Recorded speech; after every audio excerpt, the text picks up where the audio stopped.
Muito bem.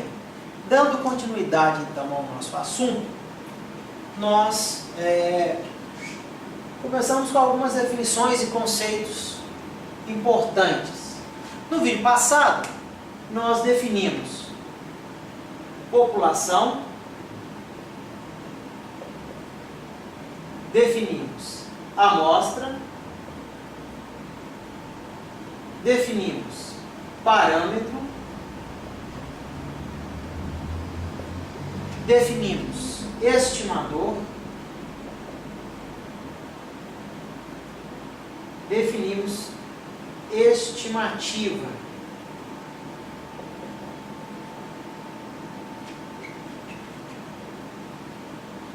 Para que possamos seguir adiante, falta uma definição muito importante em estatística, que são as variáveis. Em geral, nós estamos preocupados em medir as variáveis. Por exemplo, quando a gente mede a produção em toneladas por hectare de soja, a produção é uma variável. Quando a gente mede a altura de uma planta, a altura é uma variável. Quando a gente mede a temperatura corporal com o termômetro, a temperatura é uma variável. Então, aquilo que varia ao longo de uma escala de medidas, né, e a gente pode medir, a gente dá o nome de variável. Tem que ficar claro que existem basicamente dois tipos de variáveis. A primeira delas, a gente diz que são variáveis qualitativas. Variáveis qualitativas são aquelas que diferem uma das outras por algum atributo qualitativo. Então, como exemplo de variável qualitativa, por exemplo, nós temos sexo. Qual é o atributo que está variando? Masculino ou feminino?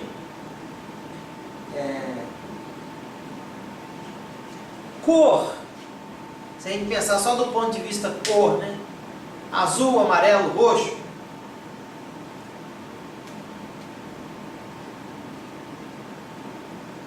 Tipo de cabelo, liso, crespo. São variáveis que estão variando uma das outras por algum atributo qualitativo. Por exemplo, se nós estivermos avaliando um fertilizante quanto a molécula fonte para nitrogênio, por exemplo, né? Então nós teríamos um fertilizante que podia ser ureia, o outro poderia ser sulfato de amônio, ambos fornecendo nitrogênio, mas a origem é diferente da molécula. Então o atributo é diferente. Então são variáveis que se enquadram naquilo que a gente chama de categorias. Algumas definições colocam as variáveis qualitativas também como sendo variáveis categóricas, tá? E aqui ela pode ser uma variável, né, qualitativa ou categórica nominal, por exemplo, sexo, cor, tipo do cabelo, fonte do nutriente, ou pode ser uma variável qualitativa ou categórica ordinal. Por exemplo, quando a gente fala na classificação de algumas empresas, por exemplo, empresas melhores classificadas com relação a qualidade do produto que elas estão produzindo. Então, o consumidor pode classificar aquela empresa como boa, ruim ou péssima. Então, boa, ruim ou péssima tem uma sequência. Embora se tratem de categorias, sendo então uma variável qualitativa, essa categoria tem uma ordem. E daí nós chamamos de variáveis qualitativas ou categóricas ordinais. Quando a gente não tem essa classificação, essas variáveis são nominais. Pois bem, então agora aqui falamos das variáveis qualitativas. Mas existem também as variáveis que a gente chama de variáveis quantitativas, que representam quantidades, tá? E essas variáveis geralmente surgem das mensurações que a gente faz, ou da simples contagem. Por exemplo, como variáveis quantitativas, nós poderíamos ter o número de frutos produzidos por um pessegueiro.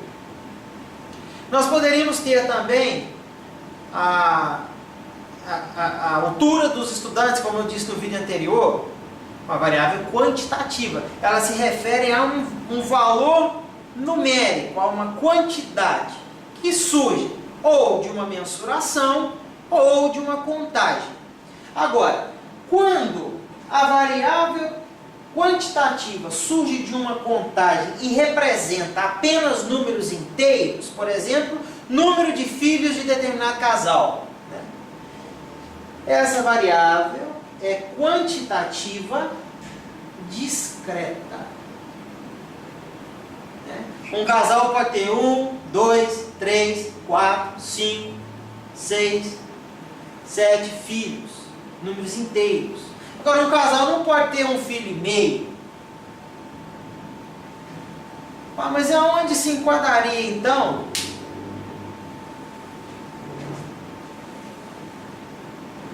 os valores que surgem de frações, por exemplo? Naquilo que a gente chama de variáveis quantitativas contínuas. Por quê? As variáveis quantitativas contínuas surgem de mensurações ou valores que podem assumir qualquer ponto na reta dos reais. Então, variável quantitativa contínua. Seriam aqui os valores que vêm de divisões. E os valores inteiros são as variáveis quantitativas discretas. Agora que nós sabemos, né, as principais definições, nós passaremos então àquilo que nós chamamos de análise exploratória dos dados, né, que nada mais é do que explorar um volume de informação a partir de medidas de tendência central e de variabilidade. Mais adiante, depois que nós passarmos pelas medidas de tendência central e variabilidade, nós chegaremos então na distribuição de frequências para um conjunto de dados. E aí culminaremos com a confecção de gráficos. Tudo bem? Então, vamos começar, antes de mais nada, fazendo uma revisão daquilo que vocês já aprenderam lá no tópico de séries. No mesmo eixo de tratamento da informação, que é a notação de somatória, que para nós será muito importante para conseguirmos entender e trabalhar de maneira precisa com os estimadores que nós iremos lhes fornecer, né? Então, antes de mais nada, consideremos uma variável x, assumindo particulares valores x1, x2, x3, até xn. Define-se a soma simples da variável x como sendo o somatório de xi com i variando de 1 a n. Então, nós temos a variável x representada por um particular valor xi, ou seja, x indexado a i. O índice de variação aqui é i, e i está variando de 1 a n. Portanto, isso aqui é igual a x1 mais x2 mais x3 até xn. Seria a soma simples. Poderíamos ter também uma soma de quadrados da variável x, que seria o somatório de xi ao quadrado com i variando de 1 a n, onde cada um dos particulares valores da variável estariam elevados ao quadrado. x1 ao quadrado, mais x2 ao quadrado, mais x3, até xn ao quadrado. Poderíamos ter também, agora, o quadrado da soma. O quadrado da soma nada mais é do que o somatório de xi com i variando de 1 a n ao quadrado. Ou seja, o quadrado da soma simples. E se nós ainda considerarmos uma nova variável y, que assuma particulares valores y1, y2, y3 até yn, nós podemos confeccionar aquilo que nós chamamos de soma de produtos das variáveis, como sendo o somatório de xi, yi com i variando de 1 a n. De modo que teríamos x1 vezes y1 mais x2 vezes y2 até xn yn.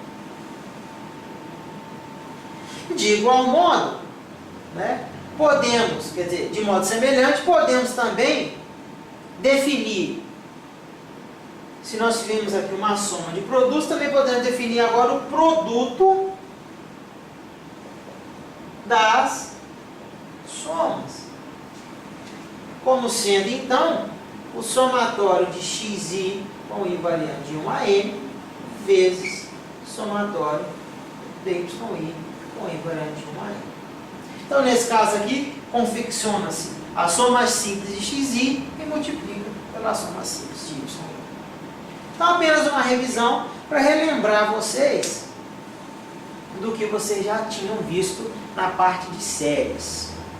Tá? Por que é importante a notação de somatório para nós? Que a partir de agora, nós iremos trabalhar sistematicamente com essa notação.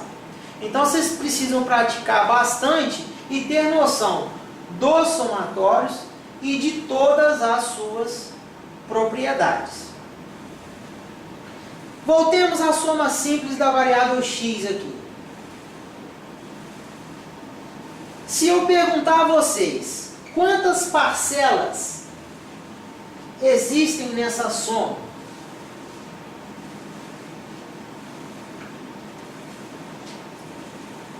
ou qual o número de termos desse somatório?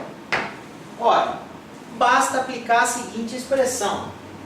O número de termos do somatório é igual ao limite superior menos o limite inferior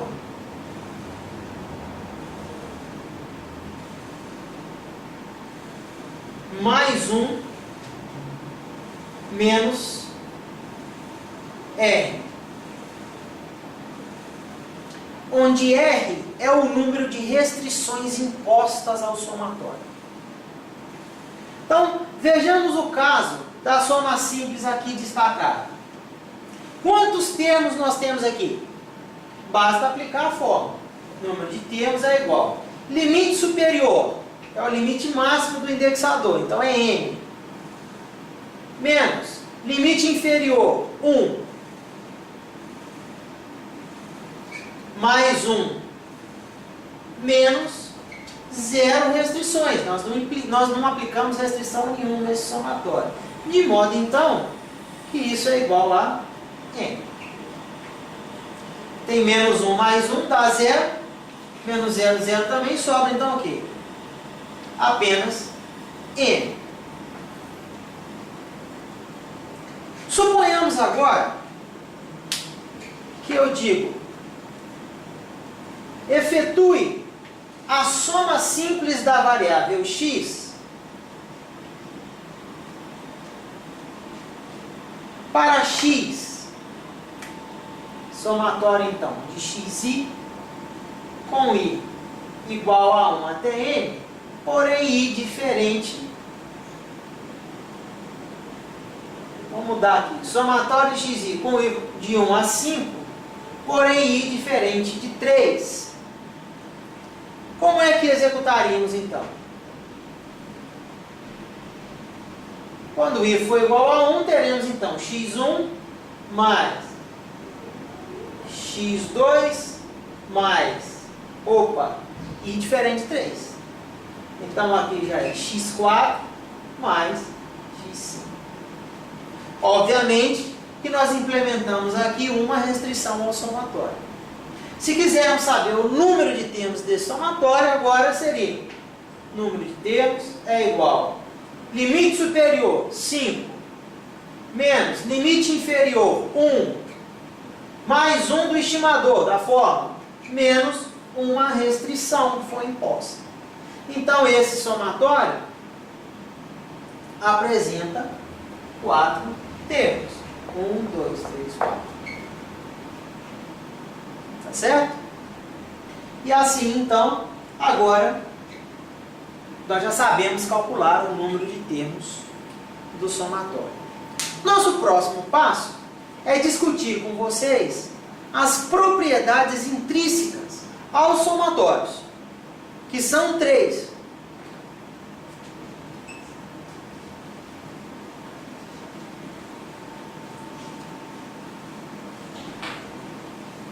São 3 propriedades. Então vamos colocar aqui, ó. Propriedades dos somatórios. A primeira propriedade, que nós vamos chamar de P1, diz o seguinte: o somatório